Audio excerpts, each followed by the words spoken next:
Ayan na, kinakabahan at halos maiyak na yung ilang mga binatilyo. Ilang mga binatilyo na nag-viral sa Facebook na gumagamit ng marijuana at hinahamon si Pangulong Rodrigo Duterte. Okay, kayo na andito dahil kayo ay nag-voluntary nag-surrender dito, tama ba? So, yung video, napanood ng lahat yun. So, ano ang naging reason? Bakit kayo pumunta dito? Kasi po unang-una po, natatakot na po kami kasi pinag-aanap na raw po. Nag-suggest na rin po yung pagpunan mga kamag-anak na sumuko na raw po kami. Kaya po, hindi po talaga alam namin. Kaya po tumakas po muna kami kasi para mag-isip kung ano pong gagawin po namin. Tapos na-realize na po namin na susuko na lang po kami. Para po hindi po pala issue po. Doon ba, kailan nangyari yun? Ano po, last 2016 po. Month of August po siguro. Nung ginawa niyo ba yun, hindi niyo ba naisip na yung ginagawa niyo ay parang pang-i-insulto sa ating presidente at sa kampanya na ginagawa ng ating pamahalaan? Kasi po, sir, nasa intervention na po kami ng alam po ng mga oras na po na yun. So, hindi po namin naisip na nakakabot po sa ganito po. Yung video po yun para lang po talaga sa amin po magkakaibigan po. Hindi po namin alam na makahak po yung race po yung mangyayari na makalat po yung video. So ngayon, naliwanagan na kayo ng dinudulot ng mga pag-inom na sinasama ng droga, hindi makakabuti para sa lahat. Ano nga po yun, nung napanood ko po yung video, hindi ko po kasi naisip na nagawa ko pala namin yung ganyung bagay. Yung sa nag-upload po, wala po kami idea. Kasi po, parang hacker po yung nag-upload yung video sa Facebook.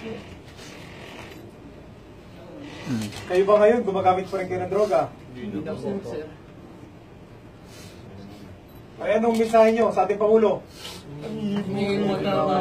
Pasensya po. Pasensya po. Nagawa po namin. Hindi po namin mas naabot po sa ganito.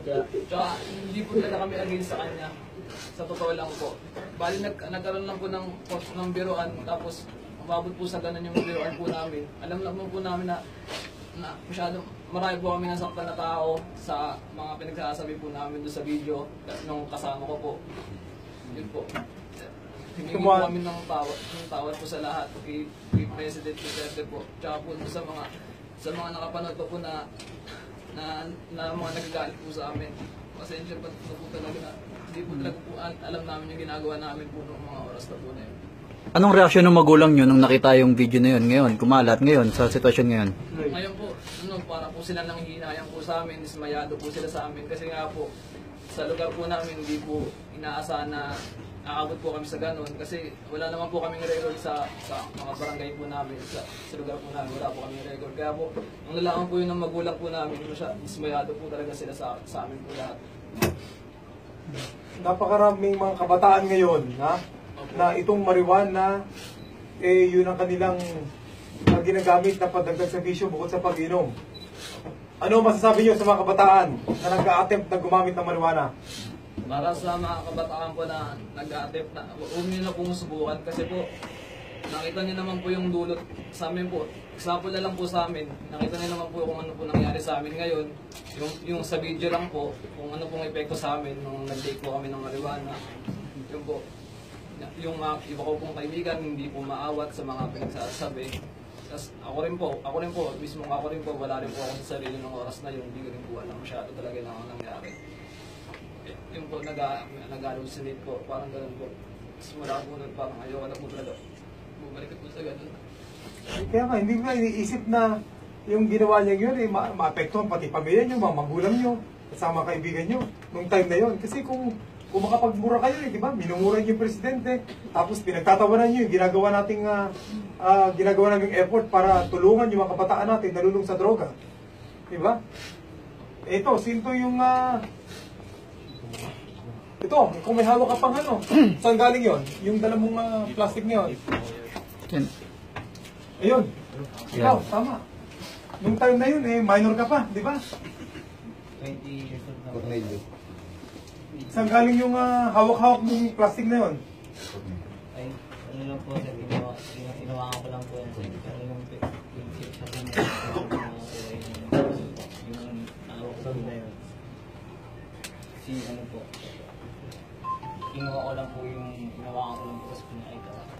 Kaya siya na po, nagbagamit ko. Gusto ko na nangyari. May mga tanong kayo. Ito mo, kwento mo. Si-share lang po talaga dapat ako lang kasi pumiin kami. Tapos nakita ko lang po, parang masaya sila doon. So tinigan ko po ng video.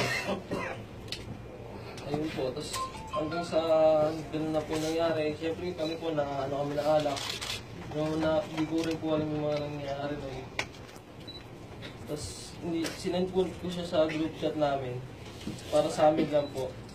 Tapos yung isang kaibigan namin, nahack yung Facebook niya, pati yung messenger niya. So doon po lumabas yung video niya. Eh kayo, aminado naman kayo sa ginawa nyo, di ba? So handa ba kayong harapin at panagutan yung inyong ginawa na yan? Ha? Ikaw? Totoo. Ikaw? Ikaw? Ikaw? Ikaw?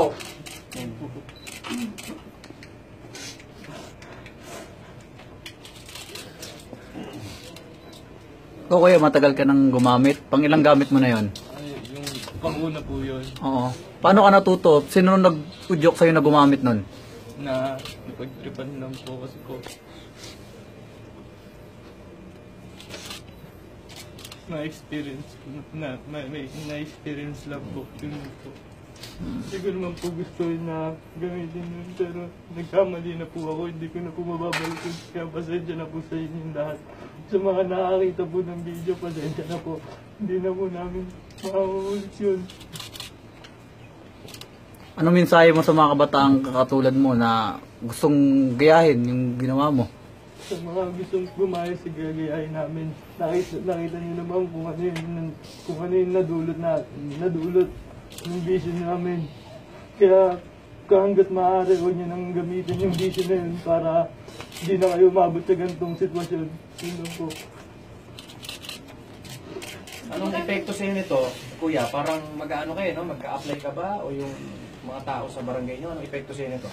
Mga natatakot ka? Kasi po yung mga nakakita po ng video, yung nakita po yung itsura ko, hindi ko po alam kung ano po masasabi sa akin ng tao, hindi ko po alam pag lumabas po ako kung ano po reaction sa akin ng tao.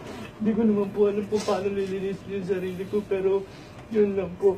Yung nagawa po namin, isang beses lang po na pagkakamali yun. Sana po makatawad niyo po kami lahat. Gumagamit pa kayo ngayon ng kahit anong... Hindi po.